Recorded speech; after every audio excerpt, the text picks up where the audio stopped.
Welcome to Thinking Deeply About Primary Education, the podcast that gives you a peek inside the minds of some truly inspirational teachers. This week, I'm delighted to welcome none other than Andrew Jeffrey onto the podcast to talk about all things primary mathematics. Andrew is a larger-than-life titan of the mathematics education world and the ideal guest to help us kick off Season 3, and I have absolutely no doubt that you're going to love this episode. So without further ado, let's spend some time thinking deeply about primary mathematics education.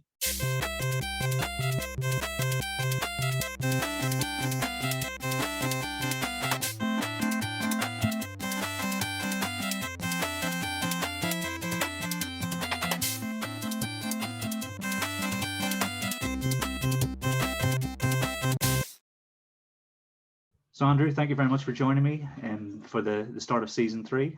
Pleasure. It's very exciting. I think people who are familiar with the format will know that we start with our guests in numbers just to get a feel for them. So, try as much as possible to answer in numbers, but do feel free to add caveats. My first question is years as a teacher. Well, I think it's 20, which sounds like a very high number to me, but yeah, I'm going to have to go with 20, possibly 21. First year group taught? Well, this is slightly embarrassing, Kieran, because I think it's 5, but my heart sunk when I hit the question. And I mean, you're supposed to know, right? Everyone remembers their first class, like, oh, yeah, I'll never forget my first. But actually, what I remembered was that I was introduced to Cuisenaire rods at the first time by a course. For the first time on a course I was doing, and I just actually remember much more about how exciting I found the Cuisenaire rods than anything about the children. So I'm just slightly ashamed to say I'm only think it's year 5. Last year group taught? That's year 6. I do know that because it was only a week ago. Yeah, that's a much more reasonable kind of question to ask. Most important year group? Well, you see, when I was preparing, I put 1. It's not an easy question because it's open to all sorts of interpretation and subjectivity. I've listened to all your guests wriggle their way awkwardly around this question as well. So I'm in good company not being sure, but I mean, it depends, doesn't it? Because you could say 11, because that's the year you either get a GCSE in maths and springboard your career or you don't. You could say reception because that's the first time you're in formal mathematics. My instinct was 1. My instinct was to go with 1 because I think that's when at Key Stage 1, you learn more new mathematical ideas in any other 2-year period.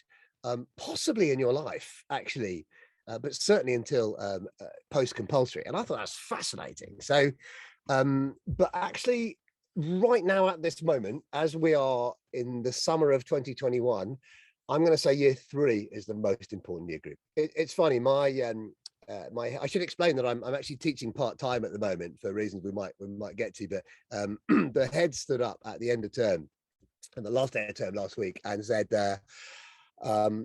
right now, I remember a year ago, everyone, when we got to July 2020, saying, well, congratulations, everyone, what a year that was.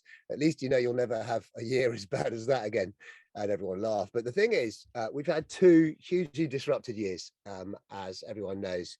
And so children going into year 3 now, those children, their 2 most disrupted years have been year 1 and 2. And given my kind of comment about the fact that year 1 and 2 are absolutely full of new mathematical ideas. Look at the national curriculum. Anyone listening to this, go and look at the national curriculum. Actually, probably don't. You've got more interesting things to do, but take it from me. Those 2 years are absolutely packed with massive mathematical ideas that are new and exciting. And you know what? Without those, it's like you may as well not bother with Key Stage 2. You can't access that curriculum. So that's why I'm going to go with year 3 at this moment in time are the most important year group, and certainly are going to be a priority for me moving forward. Yeah, I completely see that. And, I think, like as you say, year 1 and Key Stage 1 come up quite often as the answer to the most important year group, and because of the fundamentals, because when you teach older children, you can see the connection between what they learn in those sort of really formative years And having missed those, I reckon that's where we need to invest, a lot of front loading of sort of key ideas so that pupils can be successful. Because we know that once we have those, maths becomes progressively, I think, more straightforward. I don't want to say easier, but the kids who have that knowledge, they succeed in maths later on, I think, in a different way. What about your favorite year group? Well, again, I was humming and hawing over this because I originally trained as a secondary teacher, and this has been interesting because I love the maths from that age group much. It's more interesting maths, let's be honest. But what I really discovered very early in my career was what I actually loved was the early mathematical concepts and seeing how learning actually happens. So I, in the end, went and specialized in primary, and I'm really pleased about that.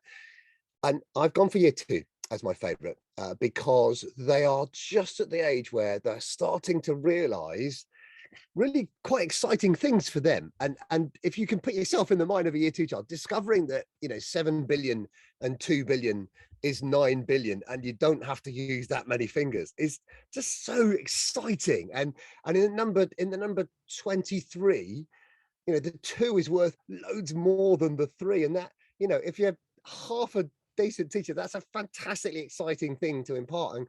And you haven't yet discovered that you can't do maths because you can. Unfortunately, many year 2 children will go on in the very next year to discover that they think they can't do maths, whereas actually what they can't do is remember algorithms that have no meaning to them. I don't have enough soapboxes to be honest, Kieran. But algorithms are the tools of mathematics. They're not mathematics. I mean, no one looks at the Michelangelo statue of David and goes, "Wow, that dude, his chisels, man."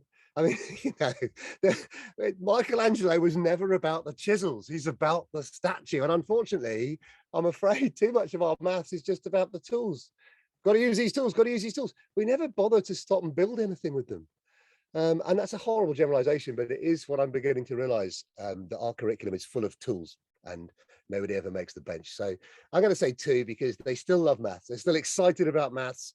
They haven't been told they can't do it yet. They haven't begun to develop that weak self-esteem around it yet, mostly. I love that you're coming at it from that angle. We've got that experience of some of the most complex maths people will teach and then specializing in primary. I think that's a really powerful way to approach, certainly when I see people who have had similar experiences, they're normally sort of bringing something new and dynamic. And when you talk about, that sort of beauty and the why, it really comes across in your sessions.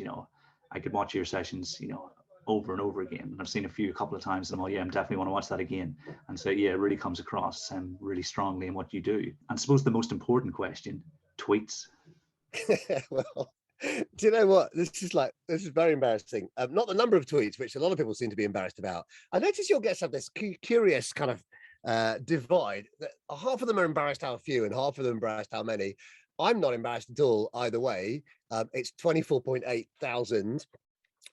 What I'm embarrassed about is how long it took me to work out how to find how many tweets I'd done. You'd have thought somebody who'd done that many would understand. And there, friends, listeners, is a perfect metaphor for not just making kids do millions of calculations and hoping they'll understand. I've done thousands of tweets and I still don't know how to find out. So anyway, the answer is, well, it was when I wrote this down, 24.8K. I suspect I may have approached the 25K mark by the time this goes out. And Matt Swain was actually taught how to check his number of tweets while we were recording the episode. So one up on you, Swain. One up on you. Brilliant. Okay. So you are a teacher, mathematics specialist, mathematician, director of mathematical puzzles at BBC Radio 5 Live. That's not an official title. You just made that up. I really enjoyed listening to those last year. My favorite one was the tennis score. What's the lowest possible number of shots you can take to win a set? Oh, Yeah, the lowest possible number of shots you can take to win a set. I've had more conversations around that puzzle with people very angry at the answer.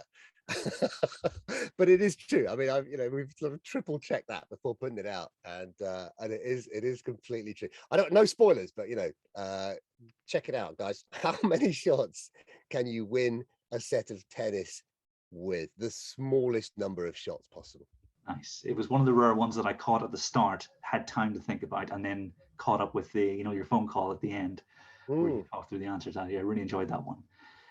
Co-host of the Puzzling Maths podcast, author, founder of Maths Week England, and potentially the nicest person in education. Don't laugh. Where do you get that? And that's like, what? I think it's well deserved. I think your interactions with people, how generous you are with both your time and your knowledge. I reckon, you need to try really hard to find someone who cared more about his fellow professionals. So I'm keeping that in there and maybe take out the laugh. And so the question is, tell us about your journey and how you got here. Okay, that's quite yeah.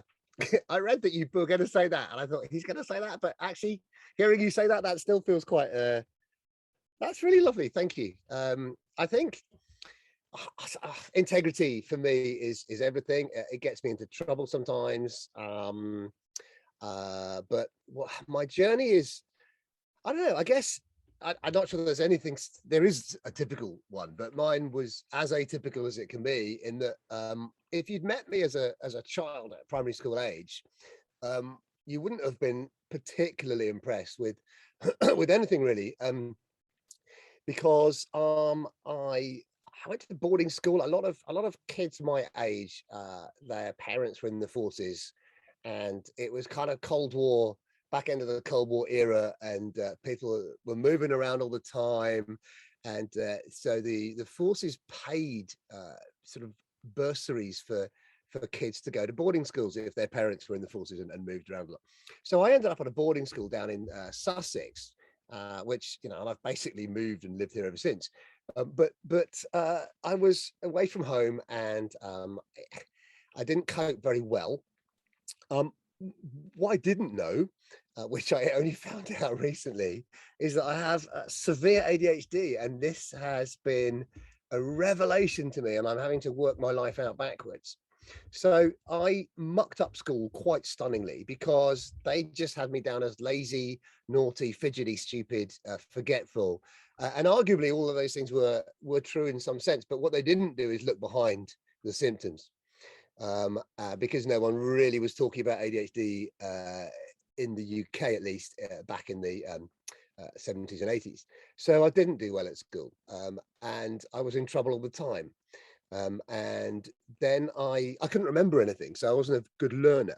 But then something interesting happened, which is that I was in a maths class, and I realized, akin to what I said earlier about 7 billion and 2 billion being 9 billion, I realized I didn't need to remember loads of things. I couldn't remember things. And so maths was something I could actually do because I saw the pattern. I saw that maths was not really about like remembering a load of stuff. It's about structures and sequences and patterns and predictions. And those are 4 words I want to see a lot more in maths curricula. But let's keep praying. But so ironically, my love of mathematics came not from the mathematics, but from the lack of punishment that I got in maths lessons compared to other lessons. So I became interested in maths, and it was the thing that I could avoid trouble in the longest, which is a weird thing. So that was me. So and then I goodness only knows why I became a teacher. I think there's a part of me that says my childhood experience, my educational experience, my general life has been so, I won't use a rude word, but awful, difficult, that it would be wonderful to make sense, to make some meaning of this by trying to do something. I don't know, this sounds a little bit kind of self-serving, but I basically didn't want other kids to have to go through what I'd been through, Kieran. Does that make sense? So that's kind of how I became a teacher. And then I spent the first half of my career trying to explain to kids how easy maths was, and then I studied a bit harder, and then I spent the second half trying to explain to teachers how hard maths is to teach. So that's how I got here. Well, I don't know where here is. The first big question, and I've asked everyone I've talked to about maths, why is a high quality mathematics education so important? It's actually really, that is a very important question. We're so excited by our passion for maths education that we forget to do what Simon Sinek reminds us, and start with the why. Ed Southall also reminds us, yes, but why? Bless him. And I couldn't agree more. So for me, it's about opportunity. Maths is nothing to do with your socioeconomic level. Your attainment, your potential, I should say, is nothing to do with that. Unfortunately, your future potential social economic outcomes are a lot around it. It pervades everything you do. So even just existing in the universe, I mean, I was doing a VAT return this morning and trying to work out why on earth my last return had 15.5% and the next one had 12, and what have I done wrong and all that kind of stuff. And I was comfortable enough doing the numbers. But what about people who aren't? I mean, equity is important. I think that if you give everyone the chance to have a quality mathematics education. So, I don't just mean a good GCSE pass, but it has to include that. But the opportunity to do fractions, the opportunity to understand percentages, to understand finance, to understand probability, to understand risk, to understand time, and to understand value, to understand this is nothing really that we don't do in life that pervades math. So there's two things, I think. There's, your life will be easier if you're not stopping to focus on the mathematics of it. You'll make better financial decisions. And also your opportunities will be greater if you are able to confidently and competently behave in a mathematical way.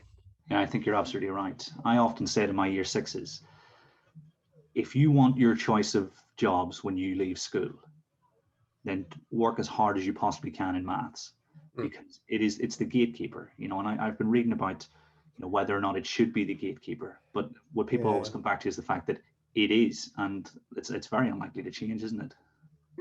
I think so, and because literacy and mathematics are, the two key ways in which we communicate, and the universe communicates. I think there's a lot around emotional intelligence as well. I'm much more interested now in things like how children engage emotionally with mathematics, which I don't think is a airy-fairy thing, which maybe I'm guilty of thinking it was before. I think how you engage emotionally with your learning is absolutely crucial.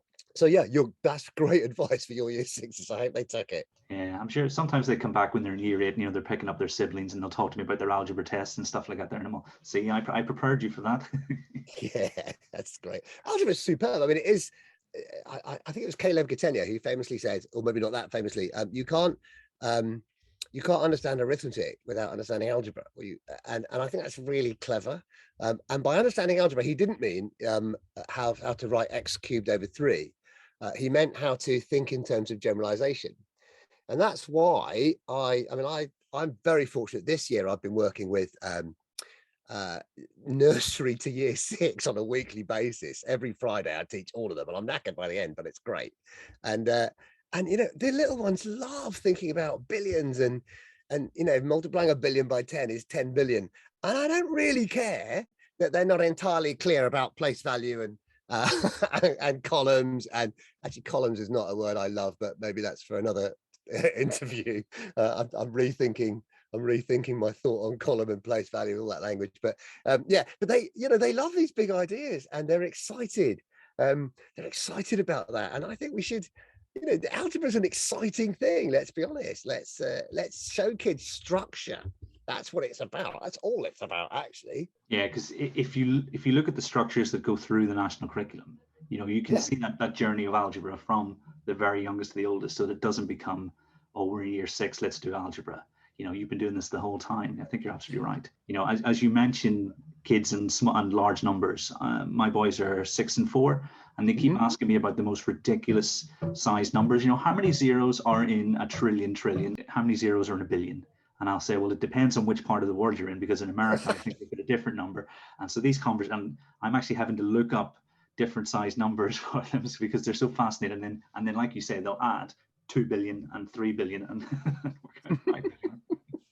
They love it, don't they? They love it. When the reception used to come in, I had this like once a week we'd do like a session in the school hall, and there'd always be a song, and I'd pretend not to notice. So I'd be playing the piano as they came in and going, gosh, I wonder where the jellyfish or whatever they're called are. And that was just a trick, because that would make them come in really more quietly than they normally do. And then I'd look around and go, oh, you're here. And they'd all laugh. And then there'd be hands going up, or thumbs. They do thumbs up, and I'd go, yes. I'd go, I know a big number. And it was like, what's your big number? 280 million and 73. 10. And I said, oh, that's a very big number. I bet no one knows a bigger number than that. And they're just right there. And I think, well, actually I could go, no, I'm sorry, that's not part of today's learning objective. I'm sorry, we're not going to talk about that. You just, earn the right to be heard.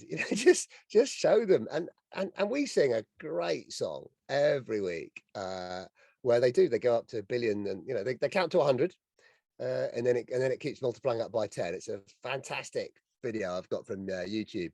I can't remember off the top of my head who to credit with it, but I can send you the link if you like for the lesson notes or whatever. And it's good. Just get them excited. And algebra, as you say, even when a 5-year-old is being asked, okay, so look at these cubes. There's a red one and a blue one, then a red one, then a blue one, then a red one. What do you think the next one's going to be? And that's algebra. I mean, that is literally algebra. It doesn't say so. It doesn't appear in any early learning curriculum as algebra, but pattern has long been since recognized as a crucial early mathematical idea in the early years. And so it should be, yeah. Algebra right from the start. Amen to that. If you had to condense your approach to the teaching of mathematics into a set of guiding principles, what would they be?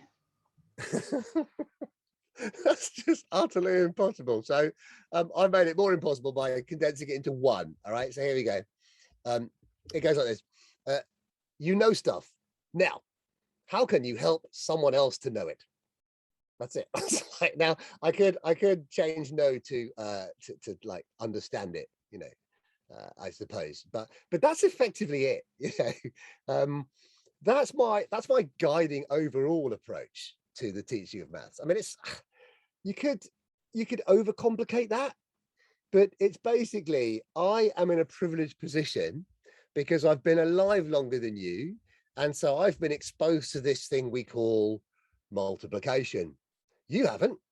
Okay, it doesn't mean I'm cleverer than you, and this is something really interesting, isn't it? People who are good at maths, you assume they're cleverer than people, or I say you don't, but there is a kind of population thing. Oh, you're really clever, and I'm known as Mr. Jeffrey, who's really clever at school, which is hilarious to me, because if they knew anything about my life and how impossible it is for me to just get to work on time with all the equipment I need and a lunchbox. They would be, that's how difficult life feels. So I'm not cleverer than them. I just know more.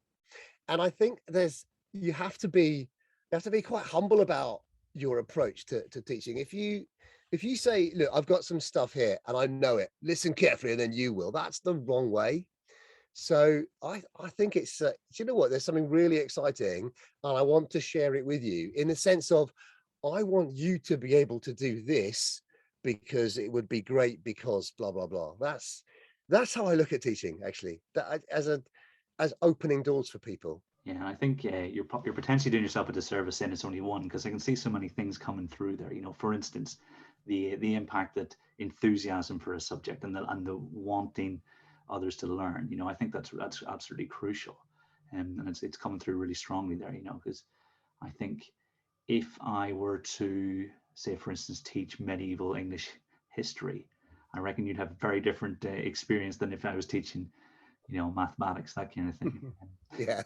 Yeah, but then I think you can transfer that. I mean, I remember once I had a teacher left mid-year, bit of a crisis years ago now, and I was deputy head without a class, just teaching maths groups, and the head said, "Look, well, can we stick you in there for the second half of the year?" And I said, "Yeah, sure." Going, it's been a while since I've taught anything but maths. What am I going to do? So, and I looked at the next thing in history was the Egyptians, and I thought, well, what do I do here? What, how can I take my passion for maths and everything I believe about how it should be taught? How can I transfer that? And I thought, well, what I don't have is the knowledge of the ancient Egyptians, but surely I have everything else. Surely I have the pedagogy. And so anyway, so long story short, I went into Dorothy Perkins. Um, other ladies' clothing stores are available.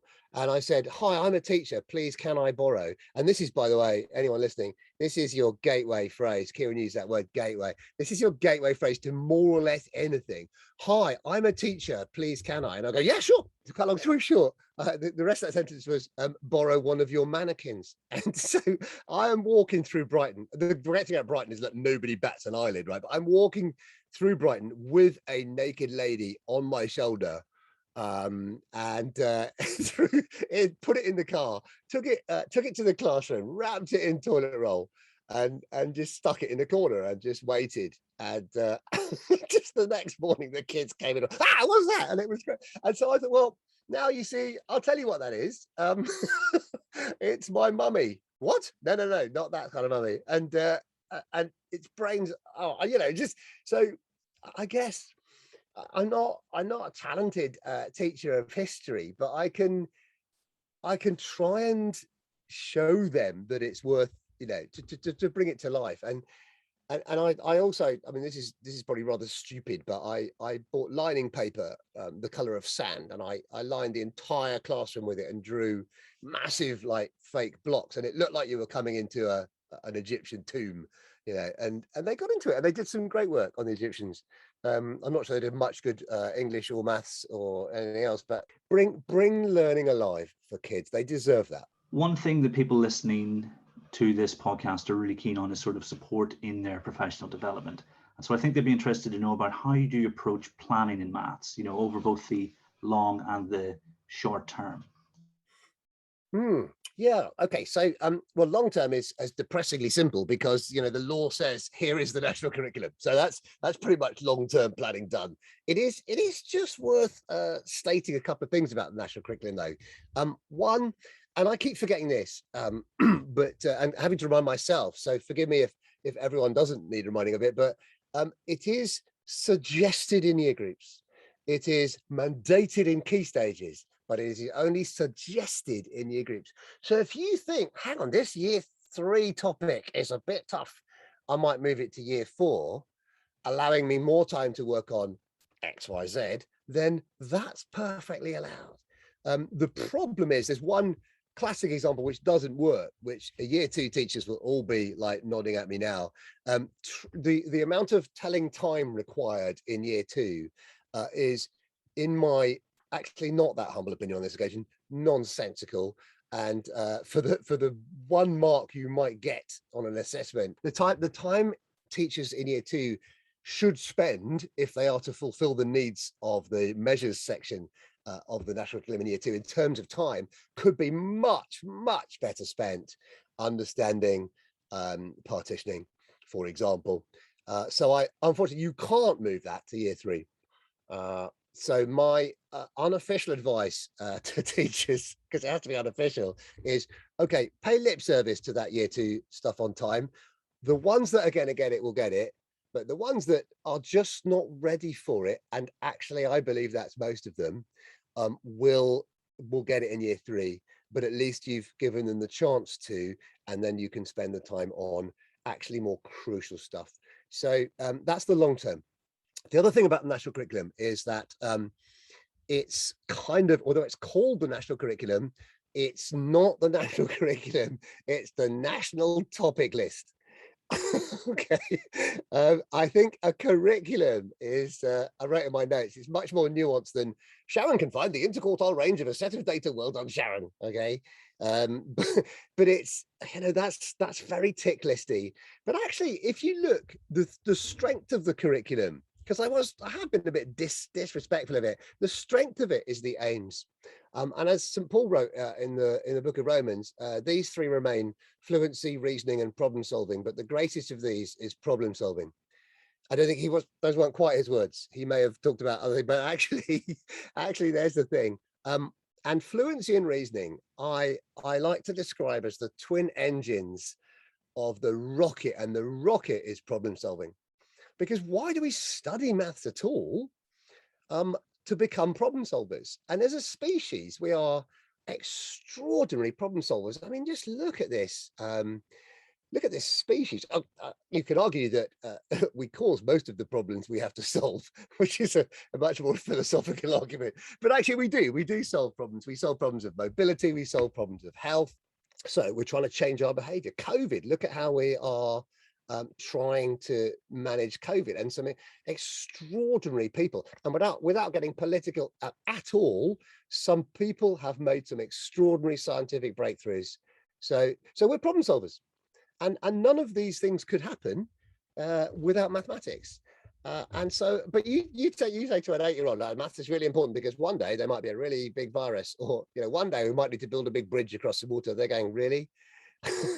So fluency, reasoning, and problem solving. Every single lesson should contain some aspect of fluency, because that's practice makes permanent, and some element of reasoning. I think John Mason, wasn't it, who said, if your lesson doesn't contain an opportunity to do some reasoning, it's not a mathematics lesson. And I think that's powerful. But you cannot have fluency and reasoning existing without each other. It's like a tennis match where there's only one person on one side of the court. It just doesn't work. So that's what the curriculum is for me. So I think that's the key. I think showing teachers how they can include reasoning in every lesson without it having to be pupils writing out sentences explaining what they think and why they think. I think if we can do that, then we'll have massive gains in terms of how close to achieving the ambitions. Because like you, I love the aims of the national curriculum, and I think every time I'm working with teachers, I'm trying to get closer and closer to this point where we're realizing as much as we can. I mean, it's what it's about. And I think I was in a class. I'll tell you a little anecdote. I was in a classroom in Singapore, observing a year 6 lesson about 5 years ago now, 5-6 years ago. And I think I may have told this story when you came to the session that you mentioned earlier. But there was a triangle. It was an isosceles triangle, and the two base angles were unknown, and the top angle was 30 degrees. And the teacher said, okay, so how do we find angle C? All right. Now I kind of tittered, because I always think angle C, I can make an amusing North Wales joke, but no kid ever gets it. So I should just really give up. But anyway, I was like, okay, let's see what happens. So this child puts his hand up. The teacher gives him the pen. He goes to the board and he writes 180 minus 30 equals. I thought, oh yeah, good. Yeah, he's going to subtract the 100, just subtract the 30, right? And then that gives him the two base angles, and he's going to halve it to get 75. All right. So that's kind of a fairly, year 6-ish, year 7-ish kind of question. So anyway, he wrote 180 minus 30 equals, and then instead of putting 150, he put a dash. And then on the next line, he put dash divided by 2 equals, and another dash. And then he sat down. He didn't even bother to do the maths, or at least that's what I thought. I thought, oh, you muppet, you've done all the hard work, you haven't done the maths. And I thought, this is quite good. He's going to get told off now. Now, I'm quite comfortable with kids being told off in class, because it was me. For my entire career, it was me. So I thought, I'll sit here.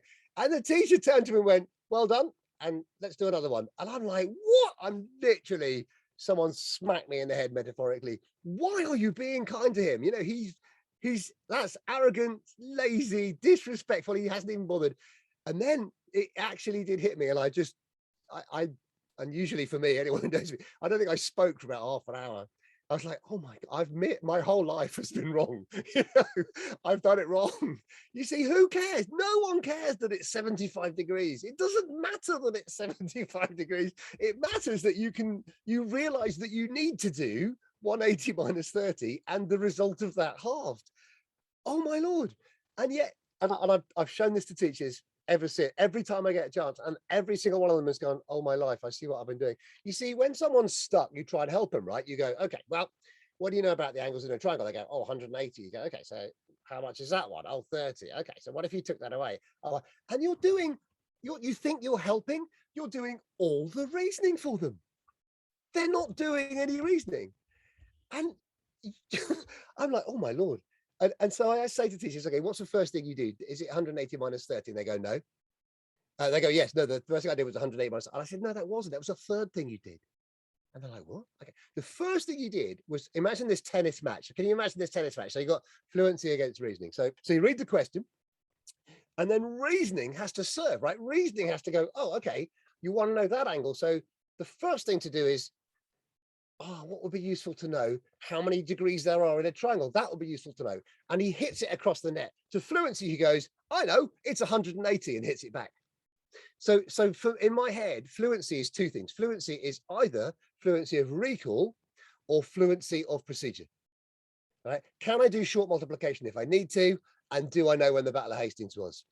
I know when the Battle of Hastings was, but if I said, and William reigned for another 73 years, when did he die? I can work it out because I'm fluent enough to do 1066 plus 673. I just made that up, by the way. Don't ring in. Okay. Okay.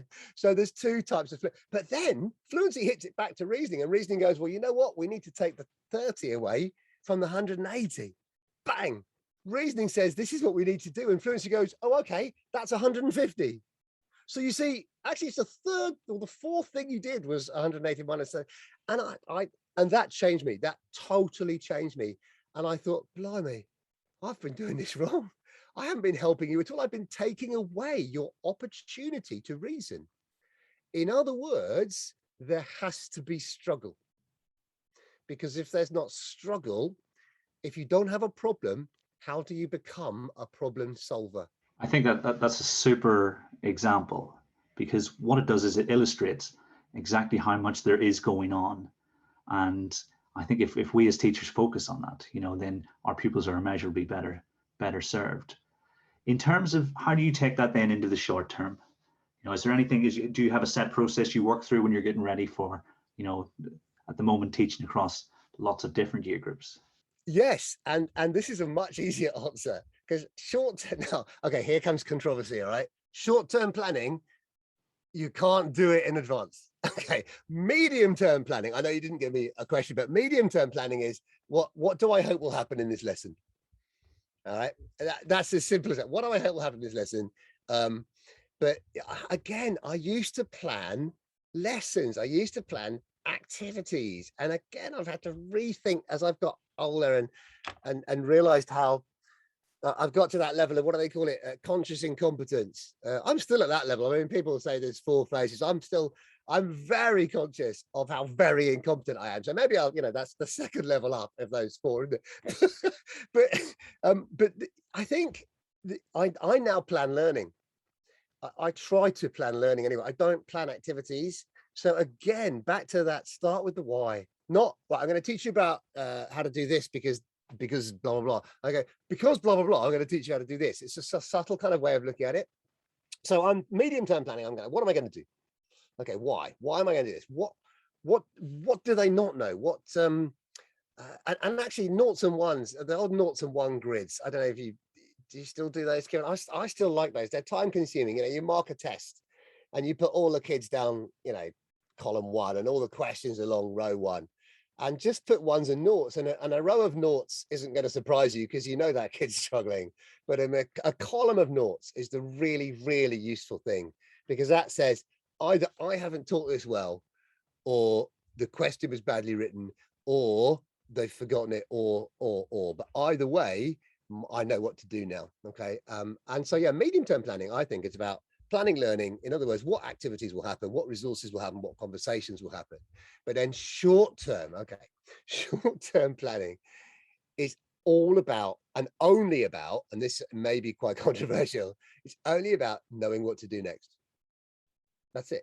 That's it. Assessment. I mean, I think it's getting better in schools. People just, tell me if I'm wrong, but I think the days of teachers being asked to provide masses and masses of ridiculous data are, let's say, on the wane. let's just be cautiously optimistic. Is that your experience, Kevin? Do you think? I definitely think so.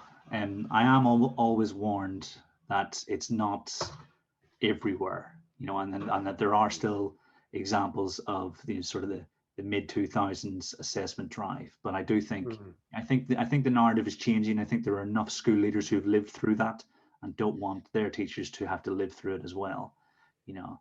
And I think Oh, it helps us prioritize what assessment is, because like you say, mm. assessment for learning is what's happening right there. What do I do next? And I draw on everything that I know about the curriculum and the sequence and stuff. I'd forgotten that AFL assessment for learning. Like, what else is it for? It's just a brilliant, brilliant phrase. I used to in my slightly more irreverent days. Actually, maybe I'm not. Maybe I'm getting to more irreverent. I don't know. I'd love to be. I'm kind of a slowly becoming more. This is what I believe about education, and I'm just going to say it and be damned. I mean, I'm not at Mark McCourt level, but I'm getting better. And for me, AFL is one of those stupid things. Like, I say, okay, so today we're going to talk about FFE, and I'm talking to teachers. Like, okay, what's FFE? I go, that's food for eating. Because, like, what the heck else is it? Should we just agree to call it food? Hey, let's go and get some food for eating. No, this is assessment. All right. As I said, the only, and this is, I know it's controversial, the only purpose of assessment, the only reason we should be assessing children is so we know what to do next. And so short-term planning is based on what you see, but also Excel is not your best assessment tool. Your best assessment tool is your ear.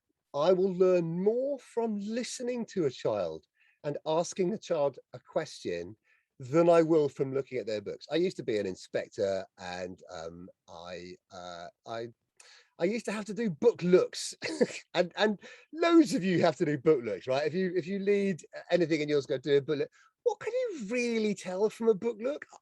You can tell what a child was trying to do on a particular day and whether they succeeded in worshipping at the temple of the tick or they didn't succeed in worshipping at the temple of the tick, and not much else. But if you ask a child, the best thing was when you were allowed to ask a child, show them their work and say, tell me about this. Now, unless it was the work they'd done yesterday or today, they didn't have a clue.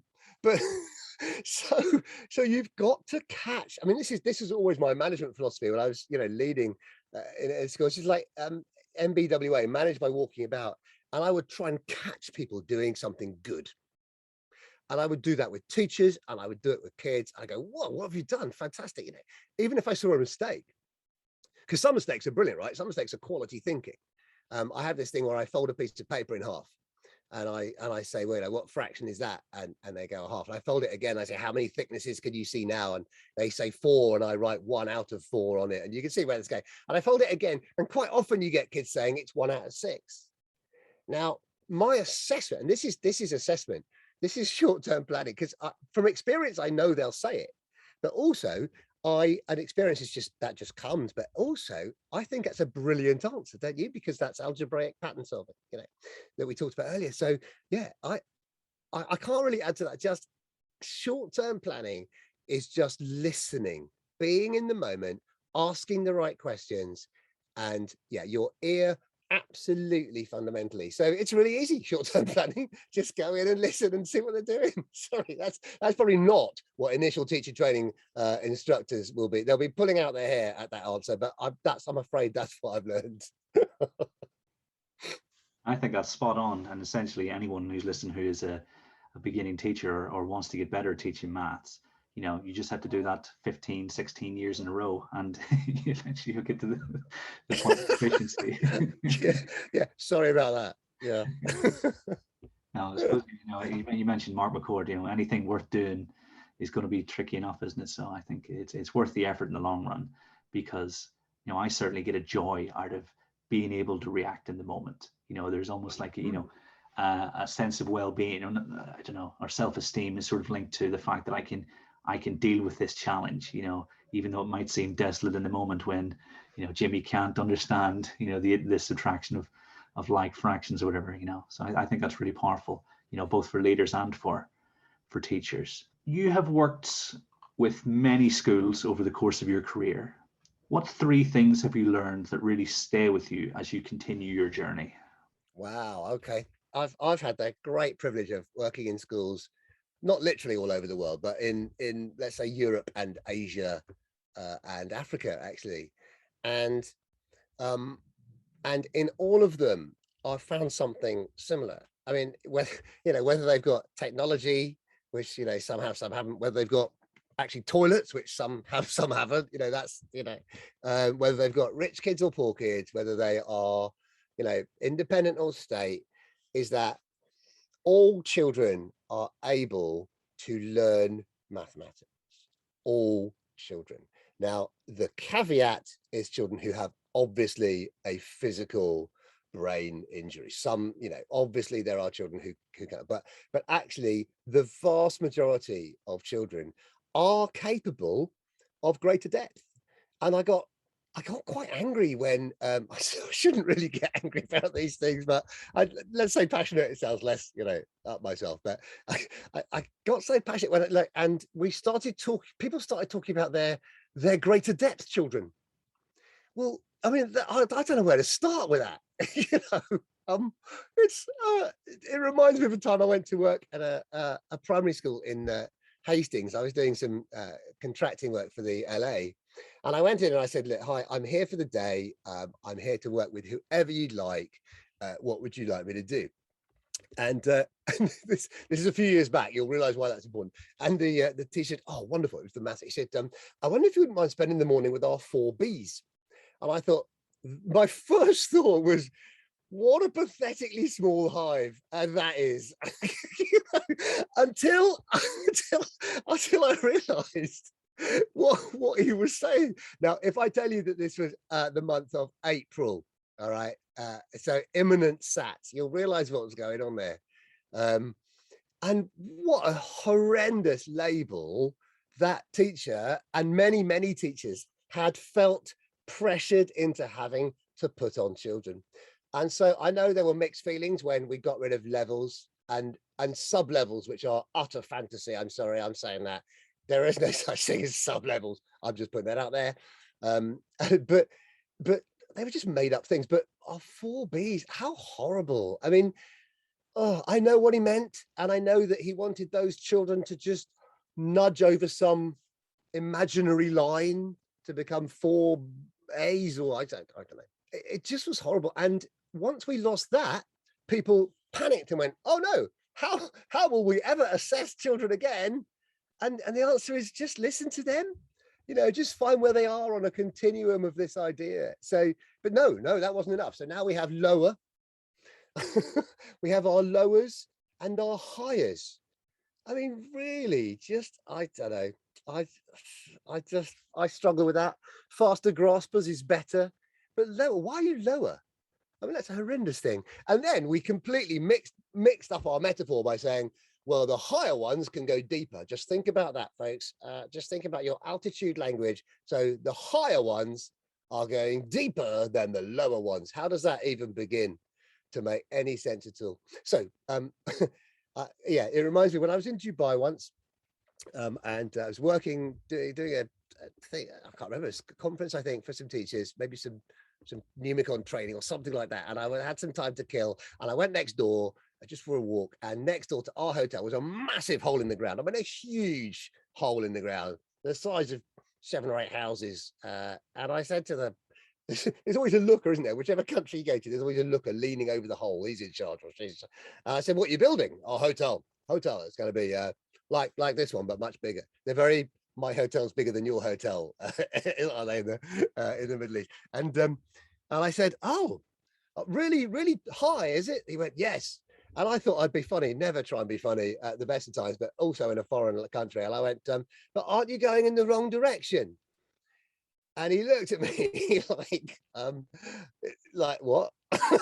And he just like, no, that's the foundations. I went, oh, okay, yeah, okay, thank you, and just walked off, wishing the ground would swallow me up. Anyway, I thought, you absolute idiot, but it did make me laugh. My failed attempt to be humorous, because it reminds me that actually the way to go higher is to start going deeper. Don't wait till you're at the top. No one builds the foundations at the end. You've got 7 builders, Kieran, right? You've got 7 builders. Each one is building one of the 6 floors or the foundation of your building. Where do you put your best builder? All right, and that's an argument I've always made for making sure that teachers in the foundation stage are brilliant maths teachers. They're not there because they're too scared of year 6 maths. They're there because they really understand what maths is. So basically, everyone can learn maths. That's the first thing I have kind of learned about wherever you are in the world. If you're given the opportunity, you can succeed in learning maths. That's the first one. Does that make sense? Perfect sense. And as you're talking, I'm thinking of so many, different experiences. Like, for instance, whenever I started my current role, one of the things I was doing was talking to people about the language we used. So in the staff room, having conversations about the fact that all pupils could attain well, and and it was essentially our responsibility. There's some work that Professor Lulu Healy at King's did with blind children in Brazil. And she was showing how deep their mathematical and their geometric understanding could go. And I think she's done a lot, I think, in general, pupils with disabilities. And this was at BCME 9 back in 2018. And I remember she was trying to give us the experience of being someone with physical disability. And it was like, I was like, mouth on the floor. I was like, oh my goodness, if these pupils who are profoundly disadvantaged, potentially by location and by having a physical disability, can achieve, then really, we should be setting our expectations as high as possible for those pupils who aren't disadvantaged in the same way. That's really powerful. Yes, I remember BCM 18. That was Warwick Udi, something like that. I remember going there. I didn't go to that session, which is a shame. That sounds really, really good. But yeah, absolutely, totally agree that we give them the opportunity, we put the conditions in place, they can learn. That's the crucial first thing. You wanted 3. I have 2 others. Okay, so I think the other 2 are less about the children and more about a kind of reflection. I am cursed to be I don't know how to describe it, but I am almost painfully reflective and unforgiving of everything I do. I'm not happy with anything that's 99% good, which is an awful thing and a very unwise thing. And I don't really recommend it. So here's my next point. No one is brilliant at everything. Not even the person who you thought was brilliant at everything, that kind of annoying friend of yours that sails through life. No one is brilliant at everything. And I think it's very liberating to get to the stage where you can go, I've just taught a terrible lesson. You know what? I've just, unless you're saying that all the time and it's true, then in which case you need some support. But if your lesson goes badly, then, say so to yourself. But more importantly, forgive yourself. I say that as a work in progress. I'm not very good at taking my own advice. But no one's brilliant at everything. Not every lesson will go well. Not every social interaction will go well. Not every teaching and learning episode will go well. Not every worksheet will be appropriate. But you know what? Give yourself a break, please. That's so important. And if I listen back to this podcast, I will smile and nod and go, okay, Andrew, I'll try and take that advice. Yeah, I can relate to that. I'm not so great in my, in the classroom. I've got better at thinking about my practice and making changes. And I understand that's part of the process. But when it's things that are just a little bit further removed, like you say, interactions with people and conversations that I have in a professional capacity, I'm like, well, I wish I'd said that, or I wish I hadn't talked as much. And I overanalyze my behavior to a degree that's not healthy. So I'm going to try and take your advice as well. Yeah, you are who you are, and you are only and can only ever be the product of the experiences you've had and the conversations you've had. I think it's particularly important, because social media amplifies. You get the best version of other people, and I think the more people who are sharing things that have gone wrong, then the better our listeners will be served in terms of it's okay. The universe is like 13, 14 billion years old. A bad lesson hasn't ruined it yet, so touch wood, that won't be the case. Oh no, superb. No, that is true. Yeah, social media is a dangerous one. I often get into debates with it because I really do kind of hang myself out there, actually, positive and negative. And lots of people are very professional on Twitter. They'll only tweet about their work. I can't do that because I was doing a session with someone the other day about work-life balance, and I said there's no such thing. All right, there's no such thing. That's the wrong Venn diagram. Okay, work is a subset of life, and as long as life isn't a subset of work, you're okay. You know, it's not work-life balance at all. Your life is. I mean, my life is. We talked about football. You know, my life is about sport. My life is about my family. My life is about my faith. My life is about trying to give people a better experience than I had in a classroom. My life's about seeing things that are funny and commenting on that. My life's about admitting when I've gone wrong or celebrating success. And yeah, social media isn't that good at that. I mean, Twitter's okay. I think we see some people who are very honest. I won't mention any names, but I know a lot of people who struggle with mental health, as I do, and they're pretty honest about that on Twitter. I know other people got in touch with me privately and gone, "Thank you for sharing that you have, you know, issues with around depression and stuff. Thank you for being honest." But then I thought, if that's all I ever did on Twitter, who'd want to follow that, right?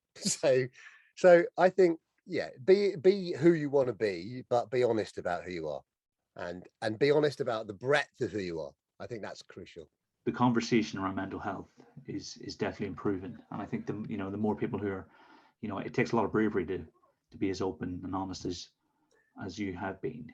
And I think, but it can't be overstated because there will be people who are sitting watching and taking heart from the fact that they're not the only one going through stuff like that. So I think it can't be overstated. Yeah, I see. Bravery is a word people use a lot, and I don't feel brave. I just think it's integrity. Yeah, I don't know. Maybe other people see it as brave, so maybe it's not my decision, not my call. But I accept it as a nice thing to say, but I don't feel brave talking about it. So I think the third thing, Kieran, is I've learned this over the years, and it's taken me a bit of time. And I think a lot of professional conversations would be radically improved between adults and children. Is this simple principle that I've tried to kind of espouse, which is just earn the right to be listened to, whoever you are. Now, some people have a great reputation and people will go a long way to listen to them, and that's great. But, just your job isn't you. Just because you are the head teacher doesn't mean, it means you have some authority over me, but it doesn't mean you're a better human than me. And just because I'm a teacher doesn't mean that I'm a better human than you as a child. Quite the reverse, often, I find, in my case. But earn the right to be listened to. And the way you do that is by studying your subject, studying your pedagogy, learning about your children, and being interested in them and caring what happens to them. That's all you need to do. We've all been, I'm sure you've been to many, many events where you hear someone give a talk and it feels like they're not even really engaging with you. They're just giving the slides that they've given a million times. Now, I'm actually asked, funny enough, you mentioned the talk that I gave that you saw me at 10 years ago. That was a talk I'd had to give quite a few times, but you make sure that you find out who's in the room. Have some respect. Why should I listen to you? Because you only have a few seconds. I love doing keynote talks. I'm one of those weird people who is less scared talking to 200 people than to 20. I find 20 intimidating, but I find 200 stimulating, and I can feed off that energy. But they, within 30 seconds, have decided whether they should give me their time or check their emails. And we're all kind of like that, however much we think we're not. And, if some of them go, "Oh, that's so-and-so, I'll give, I want to hear what they've got to say," and I don't show that I'm interested in them, why should they listen to me? Same as children, all right? So anyone who's just starting to teach, remember that what you're teaching is children, not maths. And when you're engaging with your colleagues, your superiors, or people who report to you, remember that you're engaging with a human being who has a value that is at least equal to yours. And it sounds a very simple thing, but earn the right to be heard is, I think, a really transformative paradigm. Yeah. Like I say, what do we say? Buried Maths. I knew you were doing the same talk at one of the online maths comps, and because of the investment you put into it, and because you invest in your audience, I had no qualms about going to both, because I knew that I can hear talk and come away with something completely different. But like I say, because you can see that permeating through the way you speak and the way you present and things. You care about being there, and you give it 100%, and that totally comes through. I think what I'll be doing is, because you've distilled 20 years of experience into 3 points. I'll be revisiting this as I get older and sort of asking myself, did I take that advice on board, or do I need to act on it going forward? Well, you strike me as a pretty thoughtful and humble bloke, if I may say so. So I suspect you already do that. I'd be very surprised if people who knew you didn't think that you were someone who did earn the right to be heard, Kieran, if I may say so. That's too kind. I first met you when you were delivering a workshop on the Singapore bar model. What do you think we can learn from the way they approach or teach mathematics in Singapore? Yeah, that's a great question. So I was fascinated by Singapore actually long before I went there, because I was, like a lot of people, I was interested in the hype. What is going on there? And I think before I answer, I've got three points. But before I say, can I just say there's a caveat to this, which is that their scenario is very different. So their kids are a year older, so their year one kids are a year older than our year one kids, which is kind of slightly conveniently forgotten. Also, the setting in which they're in, the amount of planning time that teachers have, the amount of collaboration time that teachers have, the amount of the type of training that teachers have is very different from ours.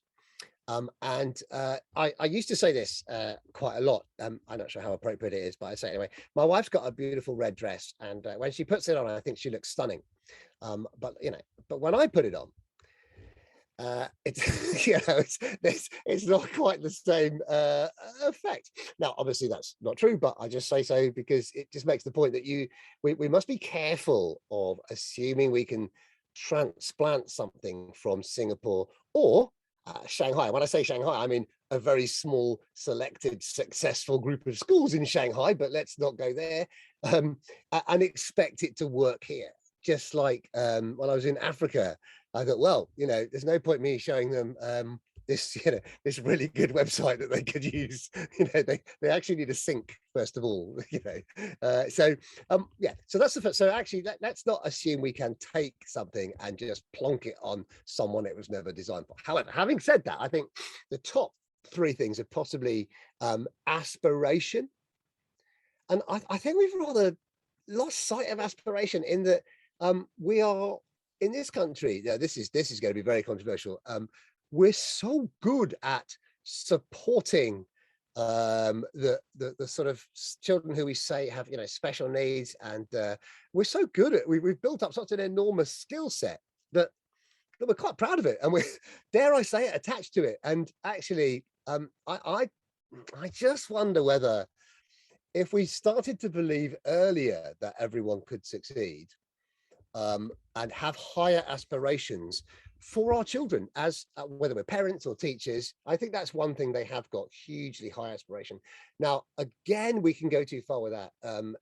For example, I was in, sounds like I'm place dropping, sorry, but I'm just trying to draw up experiences. But in South Korea, in Seoul, teenage suicide is very high.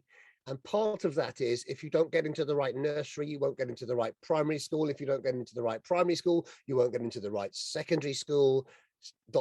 university ... job at Samsung. And so I think we've got to be careful. When I say aspiration, I don't mean pressure.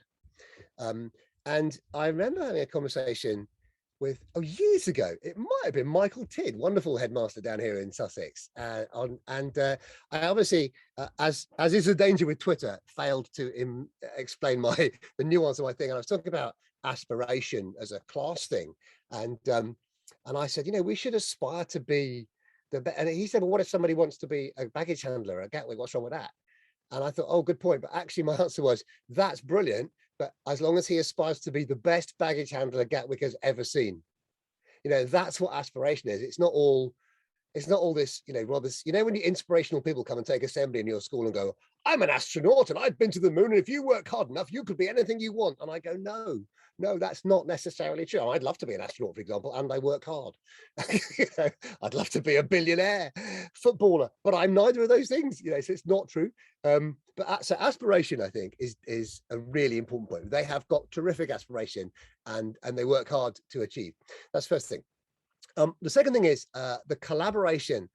They plan together, and some of our schools do that, and some don't. And I whenever I work with schools who have more than one form entry, I try and dissuade them from saying, "Oh yeah, I plan the maths. She plans the literacy." Actually, I can see why you do that, but I think there's plenty of evidence to suggest that collaborative planning is better. I'll tell you now, any lesson that I've ever planned on my own would have been much better if I planned it with someone else. I just know that. Okay, and in isolation, it's harder to improve. And the third thing is, I think many schools now, if you go and say, do you know what CPA is? Almost all teachers, I think, now will go, yeah, I know what CPA, concrete pictorial understanding. And I think Singapore have had a huge influence on us. Now, I don't want to give them the credit for that. For example, the bar model wasn't invented in Singapore. They didn't invent Dean's blocks. Funny enough, that was Zoltan Dinesh. They don't claim to have invented this stuff, but they do claim to have put it together, concrete pictorial abstract. However,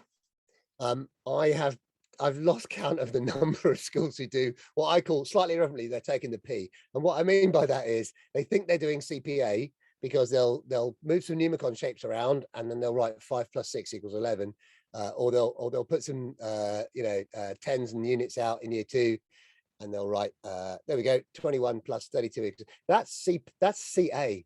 So my caveat on that one is CPA is brilliant and a fantastic legacy from what we've learned. But actually, don't forget the picture. Don't forget the pictorial aspect. It's like the bridge. It's like the bridge between the abstract language of mathematics and the concrete experience of doing things. So that would be the thing. Yeah, CPA, I think, has been a big gift. I love that taking the P. Because one of the things we talk about a lot is meaningful mark making as that sort of the P, and so I think it's quite natural to draw base 10 equipment. I'm much more interested in things that make sense to the pupils and the reason, just like our reception teachers will do, and they will, they'll mark tins and they'll show how many with whatever sort of shape or design they want. It's getting our pupils to that point where, like you say, they can use that bridge, they can build a bridge, and then they can use it to get from where they are to where we want them to be. We need to reclaim Zoltan Dinesh and Dinesh equipment, because I avoid, so anyone who's eagle-eyed readers of Thinking Deeply About Primary Mathematics will notice that I avoided I used base 10 equipment because I don't want, Dinesh doesn't get said enough, but I think this is the moment in time where we need to change the narrative. Okay, so we're starting the Zoltan Dinesh Appreciation Society. That sounds good. That sounds good to me. I'll tell you a funny story. I was in a taxi, and the usual, to the airport. Oh, what do you do? Where are you going? Oh, okay. Where are you from? Hungary. Oh, there's a very famous mathematician from Hungary. Oh, what's his name? I said, oh, Deans, Zoltan Deans. He went, Deans? No, I know here. You must have heard of him. He's famous. How do you spell? I said, Dienes. He went, oh, Dinesh, yeah. So I was put in my place by my taxi driver there. And also, of course, he didn't just focus on base 10. He knew that it wasn't anything to do with 10. I always make the terrible dad joke that it's all about the base, that song. It's not about the 10 at all. It's about the base. It's about the multiplicative relationship between columns. But that's for another session altogether, I'm sure. I think your experience and what you've taken from Singapore definitely matches up with sort of some of the ideas that because one of the things that really stands out is, like you said, it's almost this microcosm in which the way it's been built allows it to be as sort of relatively successful as it appears. And once you take parts out, you do have to be very careful. But I think one of the things I try to do is create my own microcosms where we've got a lot of the things that we have decided are important, and then see if we can create the conditions in which teachers, like you say, can plan together and have those conversations. Because, if you've got a teacher who's been teaching 25 years and they've done year 3 inside out, well, the best person to talk to when you're planning for year 3 is that teacher, because they'll have thought all the thoughts that you're about to think over the next 25 years, and I think you've hit the nail on the head. You miss that if someone does the maths and if someone does the English. Yeah, I couldn't agree more. I think also the other thing, I don't know if you've taught from other people's lesson plans. I have, and I'm rubbish at it because what's in my head as I'm writing a plan is not going to be what's in yours, as you read the plan. It's like a novel, you write a story and I read it in my way. So that's another reason I think to plan together. Yeah, it actually crossed my mind as you were saying it, because either at the start of my career, I did a really bad job of actualizing what someone had planned, or towards the end, more recently, I'll just ignore it and, I've taught this before, this is what I'll do. Yeah. I'm not sure which is better. So what advice do you have for teachers who aren't confident in their teaching of mathematics but want to be? Yeah, so it's all about your own professional development. I think a couple of things we've already covered. Firstly, accept that it's okay not to be yet. I think that's a really important thing. Whether it was a long time ago or whether it took you 5 attempts, you do have a GCSE or an O-level, probably a GCSE in maths. So you have been able to do that in the past. So that's if you're not confident about your level of mathematics. But if you're not confident about your actual ability to deliver mathematics, then professional development is your answer. There's a number of ways to do this. I mean, the first way you've already done, okay, because you started listening to Thinking Deeply About Primary Mathematics with Kieran Mackel. So that's your number one thing to do. But actually, there are lots of podcasts you could listen to. Team teach. Some of you have the opportunity to team teach. Some of you are in one form entry schools and don't. Twitter. Now, be careful on Twitter. Twitter is a wonderful place, but like any relationship, it can be quite nasty. Judicious use of mute. But EduTwitter is a wonderful place. It is, despite what people will say, an overall friendly place. My very, very controversial advice is only follow people who admit who they are, okay, because they are going to think twice about what they say. Local networks. Now, there are lots of local networks. You might be just friends. Facebook have groups for teachers. I'm on a Facebook group for primary maths teachers. There's even one called Primary CPD, I believe. I'm on a Facebook group for year 5 and 6 teachers. Go to events, go to conferences. I'll tell you the really good thing at the moment is with online, a lot of the anxiety that people like me and others feel around going to conferences is, what is the word, mitigated by the fact that you can sit in your house with your camera off and take notes and attend a conference that way. Maths hubs, if your school takes part with a maths hub, again, just watch out. I mean, maths hubs, they do put on some excellent stuff. They can only put on what's government approved. Obviously, some of that's great. I'm actually delivering a program myself this year, so I don't want to diss that. But just be aware who is paying for the training you're going on. That's a general thing about anything in life. Okay. Those are kind of my main tips. I think so. My first tip is don't worry, and well done for wanting to be. Okay. It probably will surprise you to know that Kieran and I aren't always confident in our teaching of mathematics, but want to be. We've just taken that to the extreme. The best teachers are the teachers who think they can be better. And so if you think you can be better, you're already a good teacher. Put it that way. There you go. That should encourage you a bit. Also, I've got a newsletter. I'm rubbish at I'm rubbish.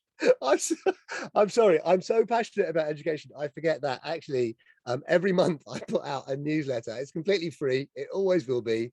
It comes out on the first of every month.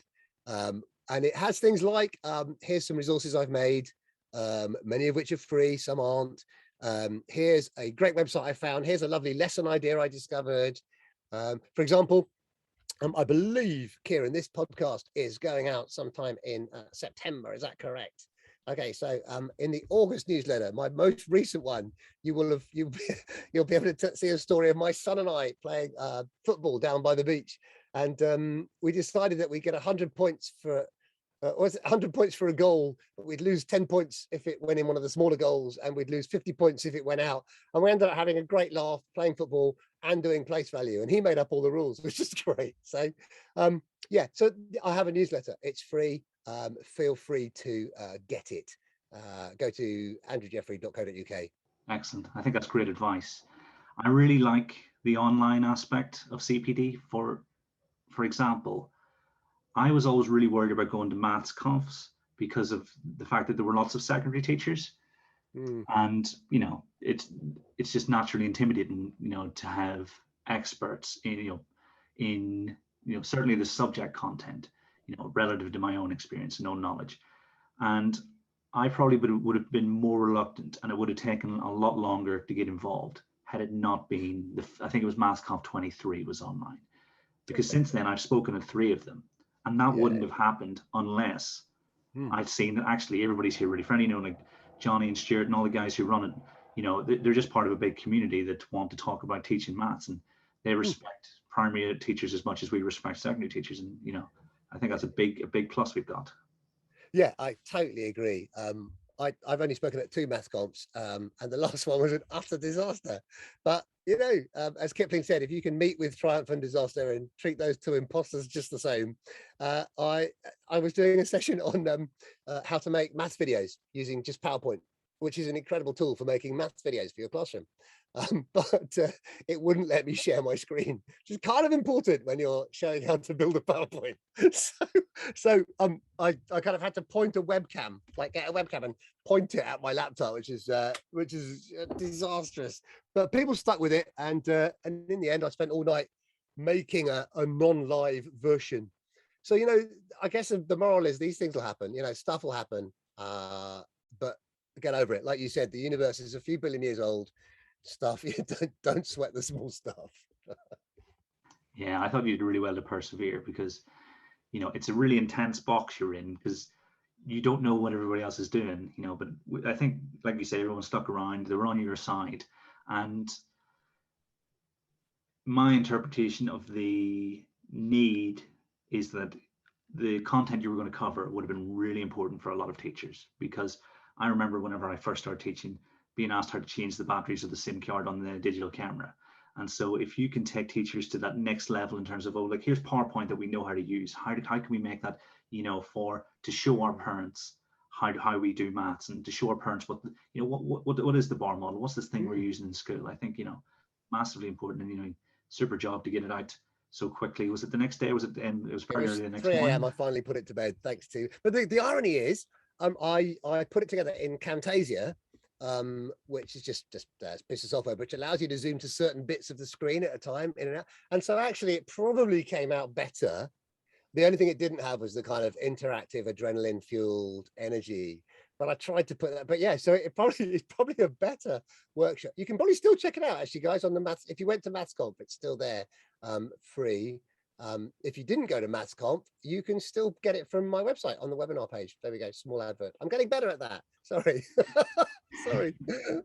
I'll make sure I stick in a link to that on the show notes as well. Yeah. The second CPD session this year, chat on Teams stopped working for me, and I was asking people to share their work on, because we're all in different rooms, and I ended up like you did, recorded it and then incorporated their examples, because we totally lost the collaborative aspect, and just because at that time the hardware couldn't keep up with what Teams wanted to do. So I feel your pain. Yeah, but these things will happen, I mean, God, when we learned to teach, there was no interactive whiteboard. It was a whiteboard or a blackboard or a green board or whatever. It's just these things happen. So Yeah, you roll with it. And I remember the acetate and getting ink all over your hands and Oh stuff. yeah, but the OHPs though, you could do so much with those. Hey, welcome to the Retro Podcast. If you miss this, you'll be able to buy the cassette from Woolworths after the broadcast. So the next one, I suppose, it lends itself to practicing getting better at advertising, the great work you've done and shared. What are your 3 favorite resources on andrewjeffrey.co.uk? I honestly don't know. I think probably the ones I feel most passionate about are we talked about greater depth earlier. My book, Greater Depth in Primary Mathematics, whose introduction states there is no math gene. So if you don't believe that, this is not the book for you. But if you want some strategy, it goes into the 5 different psychological approaches that children tend to go into once they're faced with you asking a math problem, and then it comes up with some strategies for managing all of those. I mean, nothing very highbrow. Things like never ever accept an answer in a math lesson to a question that does not contain the word because. So I mean, obviously, I think if it's what's 3 times 5, I'd accept 15. But generally speaking, anything more complicated than just a simple recall, yeah. So it's just strategies like that. So I really like that book. Yeah, I hardly ever sell any of these, but they make me smile. Mugs with amusing teacher phrases on. So my current favorite is "You're on mute." And then underneath, excellent. So that's, I think I've sold getting on for nearly 2 of those now. So that's obviously a very popular joke mug. So that's just to keep teachers smiling. But I guess I'd have to say that currently I'm most passionate about my Year 3 project. As we sort of said at the beginning, I think Year 3 have been seriously disadvantaged because of what they may or may not have missed out in Key Stage 1. So after a conversation with an advisor from an LA in Gloucestershire, actually, she sort of pointed out to me how sort of the beginning of the summer, how Year 3 were in danger of having missed out. And the jump right from Year 2 into Key Stage 2 is, I mean, any Year 3 teacher who's taught Year 2 must go, or any math subject lead who compares must do the same. So I thought, okay, what can I do? Can I do something that would actually help? So I have written, and by the time this goes out, we'll have finished a massive project. So it's a 5-week project of 25 maths lessons aimed at making sure everyone is ready to start in Year 3. So you're an inspiration to countless teachers. What I'd really like to know is, who are your sources of inspiration? I don't know. I struggle with being called that, but thank you. It's nice of you to say. Who I saw? Okay, loads. I've got so many, all for different reasons. I'll start with 2 people I actually know. All right. So one is my mentor, actually my friend and mentor, who is Lynn McClure. I've known her for, I don't know, 25 years, something like that. And yeah, she's just a very wise and kind, and actually those are the 2 most important things about anyone. Yeah, she's wise and kind. That's not, and I think those qualities should be valued above many others. And she's just guided me. She said, because I have a very cool, fun, like semi-serious sideline, which is as a magician, and I have the original Magic of Maths show, which has been going for years, long since people thought it was a good idea to do Magic Maths show. And I said, I don't want to be doing this for all this shit. Well, you need to start going out to conferences and doing things that aren't magic, because everyone invites you to conferences because they love seeing some magic, right? But actually start doing stuff that isn't. And so that was a top tip, and it's led to a fantastic career. So just, yeah, and she's been a friend. She's guided. She's on the committee of Maths Week England. She runs Cambridge Mathematics now. And yeah, so she's inspired me. My first mentor, actually, even before Lynn, was Jenny Pennant, who I think is also from that area. And she, when I joined Beam, she was a great guide in what good CPD looked like. So I have a lot of influence there. The third person I actually know is my old housemaster at school called Colaine Morris, which is an amazing name. His full name was Breton Tate Colaine Morris. I kind of alluded earlier to my kind of crappy childhood, and at the age of 14, I was an utter mess. Utter mess, and couldn't cope with anything. Still didn't have any idea I had learning difficulties. Just had difficulty learning or behaving. And he believed in me. He showed with a gentleness and a kind of moral fiber that he believed in me. Even when he punished me, he managed to make it very clear that this was just for that offense and not anything that he thought about me. He had an amazing, strong Christian faith, which I suspect, I've never thought about this out loud, actually. I think the way he treated me, oh gosh, I'm quite emotional, sorry. I think the way he treated me has influenced how I've tried to treat the pupils that I have met since, I think. So I'm hugely grateful to him. People I've never met, I mean, there's so many. We've mentioned one of them already, Zoltan Dinesh, the amazing, and he just sees or saw, I should say, he saw something in math. So he's the guy who created the chips and peas that we all use in year 2 to teach tens and ones, right? My tens are actually yellow and my ones are green, which is fabulous. Okay, in my kit. He invented that. He invented it in lots of different. He got mathematics in a way that I think I can so relate to. I mean, really relate to. I think he's an absolute inspiration. If you can get any books by him, please get them. If you can't, I'll send you mine. Honestly, it's just a wonderful inspiration about playing with maths, understanding maths. Okay, who else? Jerome Bruner, very, very similar. His theory of CPA has massively transformed the way I think. And also he made me realize, reading Bruner made me realize that it's not a journey from C to P to A. It's not a train journey with 3 stops. It's a ripple. And I talk about that a lot. So he's inspired me to be a better teacher. People who've inspired me to be a better human are extraordinary people, like, for example, this will surprise you, David Beckham. I'm not a Man United fan. And I wasn't a David Beckham fan, particularly when he, kicked out, got a red card, yada, yada, yada. But I think how he reacted after that, I think is hugely is worthy of huge respect, sorry. So I have a phrase now, which is, I have a saying, which I think is original with me, but no doubt if someone searches famous quotes, they'll find that I've just nabbed it or something. But basically it's this, do not judge me by my mistakes, for they are many. Judge me only by my response to them. And he, I know for a fact, used to stay behind after training with Eric Cantona to practice free kicks. And I remember thinking how inspiring that was, just because of all the people that didn't need to practice free kicks, it would be him.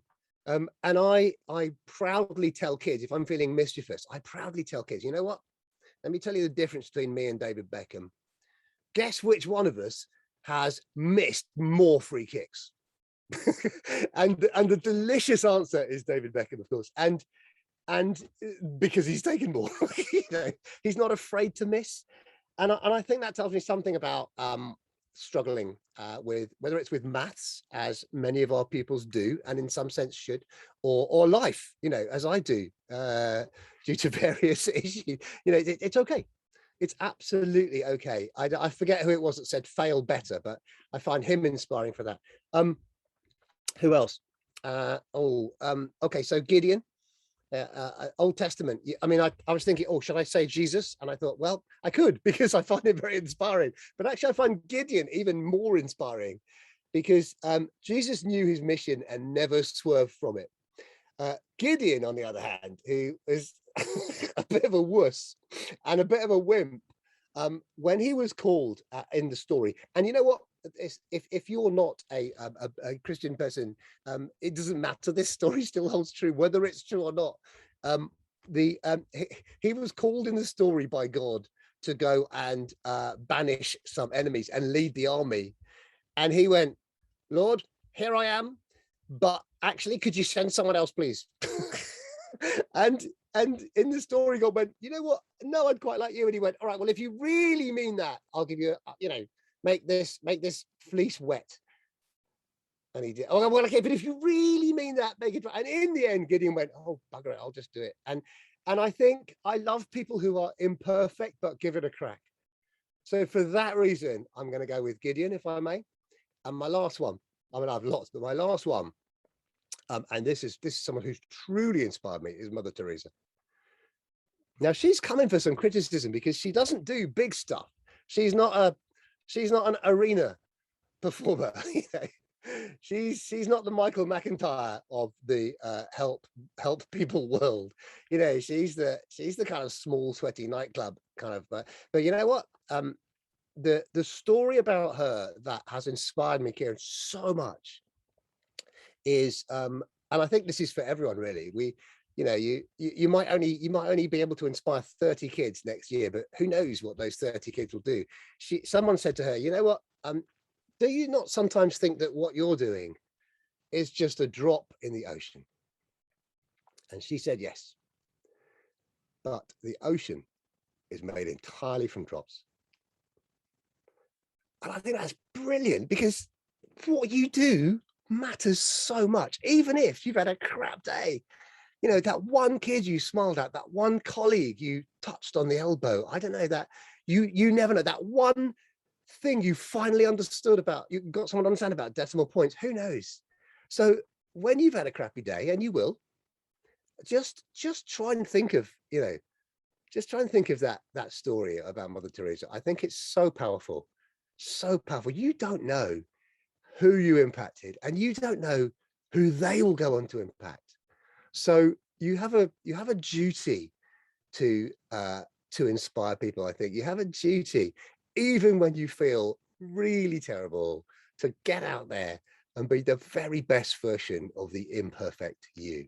What a list of, both in terms of education and leading the way to lead our lives, a fantastic list. So thank you very much for sharing that. I think the last question to ask is, are there any final pieces of advice? We've covered quite a lot in this interview. Any final advice for teachers looking to supercharge their mathematics teaching? I've written here, love the one you're with, which is interesting because we're recording this the day after my 30th wedding anniversary. Okay, as the old joke goes, I'd be out by now. If you're not, I mean, it depends. Are you a lover of maths? In which case, you have a duty to share the beauty. You have a duty to share the beauty. Okay. If you're not, then can I invite you just to think about maths not as the tools, but as the statue? So I think too many people are put off maths, and I know why. And it's what I call the net curtains of objectives and tools. We need to pull those out of the way. Maths is not about calculation. It's about what you can do with the calculations.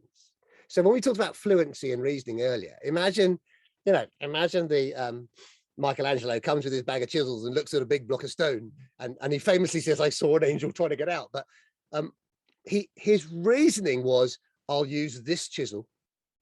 And his fluency was, now here's how I use it. And if we only see maths as, here's what to do, I think we don't see the beauty. So my final piece of advice would be, always look at the beauty, always look at the structure, always look at the why. What is so powerful? Division, amazing. If you do a bus stop, you realize that the two numbers on the outside are the dimensions, and the number inside is the area of the rectangle. This is, boom, mind-blowing stuff. Just try and see the beauty, look at the structure. It is there. Okay, so as I said, Michelangelo was all about the statues and not about the chisels. I reckon there's a whole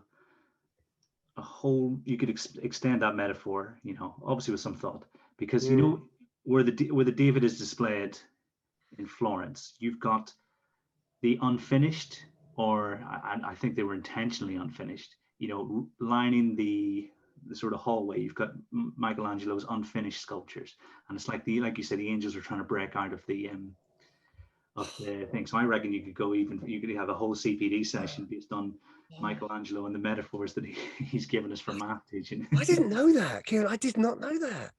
I'll try and find the name off him. Can you send it to that is brilliant. Yeah, you're right. Hey, we're welcome to Metaphor Land, folks. Do you know what? I think teaching with metaphor is a very powerful thing, because it touches people at a place they can understand. You know, when you say it's like when, oh, right, teaching, yeah, metaphor is one of the most underused tools in all of teaching, I think. Maybe underused by me. Maybe everyone else is absolutely brilliant at it, and I should catch up. Wow, you've made me think. You've made me emotional. I wasn't expecting that, as Jamie Lawson would say. No, and it's been an absolute pleasure. And I mean, I'll listen to these 4 times while editing, and then I always go back and listen more, because there's so much that we've talked about that there's no way I'm going to pick it up on one listen. So I will go back and think, and particularly, you know, like you said, make it relevant to your experience. And in a certain situation, something you say will resonate even more. And so, yeah, I'm really looking forward to it. Thank you very much for your time today. Oh, you know, it's been a real honor, and I'm terrified and excited about listening to your final edit there.